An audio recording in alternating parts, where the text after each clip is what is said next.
Empty set. Strong takes the snap. He's back. He's going to load up. He's going to throw down the middle. He has an open receiver, and it's a touchdown. Tookie once again right down the seam. 37 yards, and the strike puts the Griffins up. And we welcome you back live to Griffins Game Day as we get you all set up for Seton Hill and Millersville. You heard from Coach Isaac Collins. Now it is our Griffin Player Spotlight with Norman Darden, redshirt senior wide receiver out of Texas. So we're going to talk to Norman about that and a whole lot of other things. But first of all, Norman, great to have you back and healthy, man. I know you returned last year. You played a few games, but you weren't 100%. But last week, 2 touchdowns, 5 catches, 81 yards. You certainly looked healthy last week. How good did it feel to be such a big part of the offense? And more importantly, just being out there, being healthy? Man, it felt amazing, man. Just going back, Cal U game last year, being up 21-3 and eventually losing. It definitely struck something in me inside. Took it personally, and I worked my tail off every day from that point on up to Bowie State. So offense is clicking, and we're here to be the number 1 offense in the country. Norman Tookie Darden. How'd you get the nickname, Norman? I actually got it from my uncle. Favorite cartoon used to be Sesame Street. Okay. Actually, the Cookie Monster used to be my favorite character. So actually it rhymed, so my uncle started calling me Tookie Monster. The Tookie Monster. Yeah. I like it. Well, first of all, before we talk more about last week's win over Bowie, you have a really interesting story, and I'm wondering if you could take us through and take our viewers through your story. Norman initially went to Texas Tech out of high school. Can you talk about that decision, then why you decided to transfer to Seton Hill, and then the injuries that you suffered and had to battle through, and now you're back and healthy, which is fantastic. Can you kind of take us through your story? Yeah. Before here, I was at Texas Tech. Definitely a dream school. I went there, to be part of a great, tradition and break a lot of records. But God had different plans, and I prayed long and hard about it. A friend reached out to me.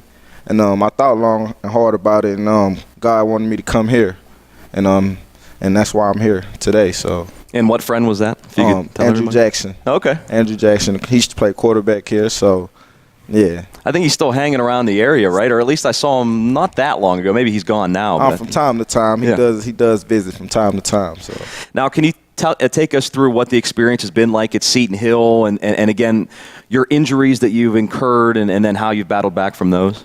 Oh, man, it's been a complete 360 at Seton Hill. I feel personally this is the best thing that happened to me. Being blessed to have Coach Collins and the rest of the coaching staff, Coach Eager, Coach Hop, defensive coaches.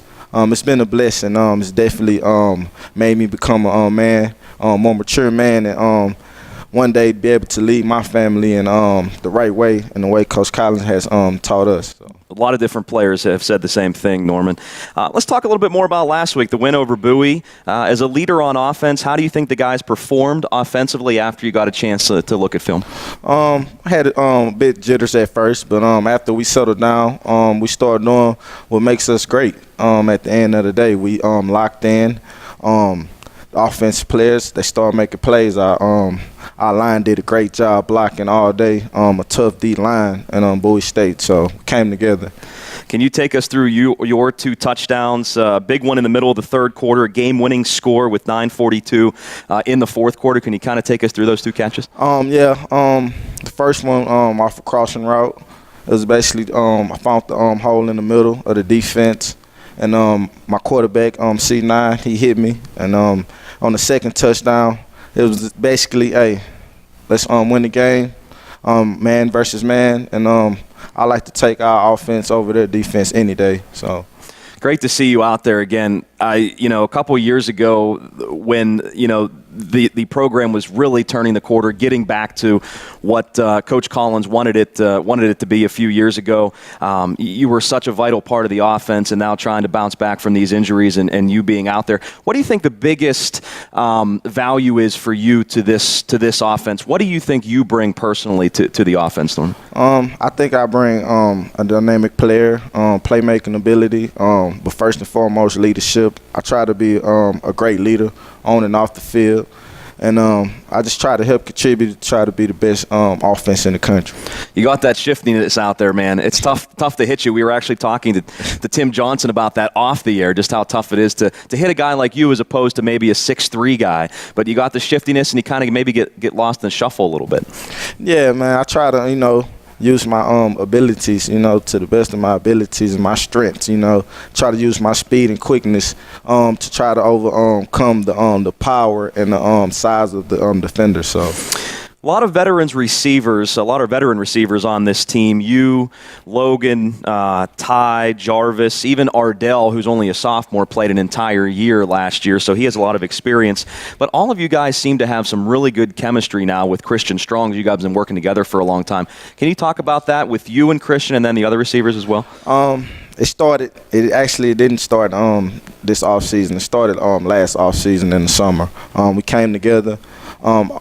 Unfortunately, the season ended up the way it did, but we worked our tail off this offseason from day one. Routes on air every day, trying to be attention to detail so we could be the best offense in the country. So day in and day out to this day, every day in practice, we try to be attention to detail to where Coach Eagle loves his offense. So we try to produce and try to be the best.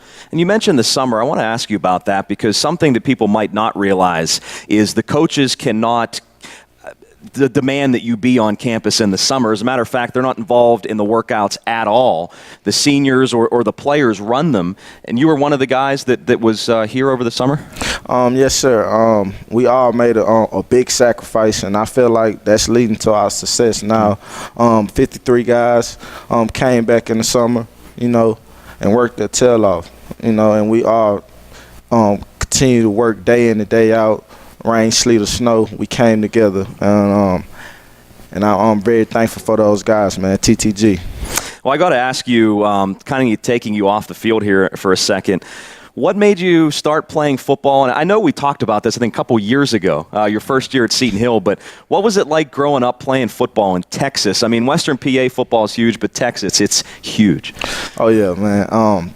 Texas, football is number one. It's like almost a religion almost. So we have football year-round, so I fell in love with the game at an early age. My cousin, Kevin Brandley, he got me in there, and I haven't stopped ever since, man. I've been at it ever since. Now that you've been at Seton Hill for a few years and have talked to some guys that have been recruited and are now playing with you that are younger than you, that might be local guys, what do you think the biggest difference is, if you could answer this, between maybe high school football around here, which is big, but then high school football in Texas? I mean, could you tell a real big difference?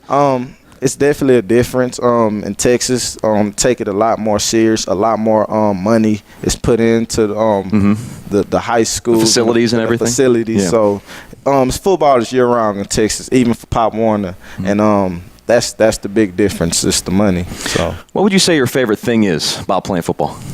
The physicality. It's like war. Yeah. It's a lot of things you can do out there that you can't do on the streets. So I use that stuff, and I go out there and try to be the best that I can be on the field. Unleash some things. Oh, yeah. Your major right now at Seton Hill, and what's your plans for after college? My major is sports management, actually. My plans after school, hopefully, I want to play football and continue to pursue that. And I want to join the sports industry, the sports broadcasting. There you go, buddy. Sports analyst. Hey, I'm man, down for it. There's always a chair here for you. Hey, man, I need a guest appearance. Always a chair here for you. You look good with those headphones on. If you wear the headband too, you'll fit right in. I think. I hope so. You'll bring a little swag to us, which we needed, baby. Oh, yeah. Millersville, your opponent here today. What have you seen from them that they like to do defensively that will kind of present you guys some issues, and what do you guys need to do offensively to get a win today? Millersville, they're a good team. They're blue collar. They're tough, physical, like to be attention to detail. So as far as us, we can't be impatient. We have to trust the process and continue to make the plays. The big plays will come, the splash plays will come, but we have to execute the small plays to set that up. So Tookie, great to see you healthy, man. Awesome to see you score twice. How about a couple more this week? Does that sound good? Oh, yeah. That's definitely the plan for me. That is redshirt senior wide receiver Norman Darden. Tookie, thanks a lot, man. I appreciate it. Appreciate you being on. That's our Griffin Player Spotlight. Coming up next, we continue with our pregame show. We are live on the Westmoreland Sports Network from Millersville. It's the Griffins and the Marauders, week 2 of the college football season. We'll be back after this.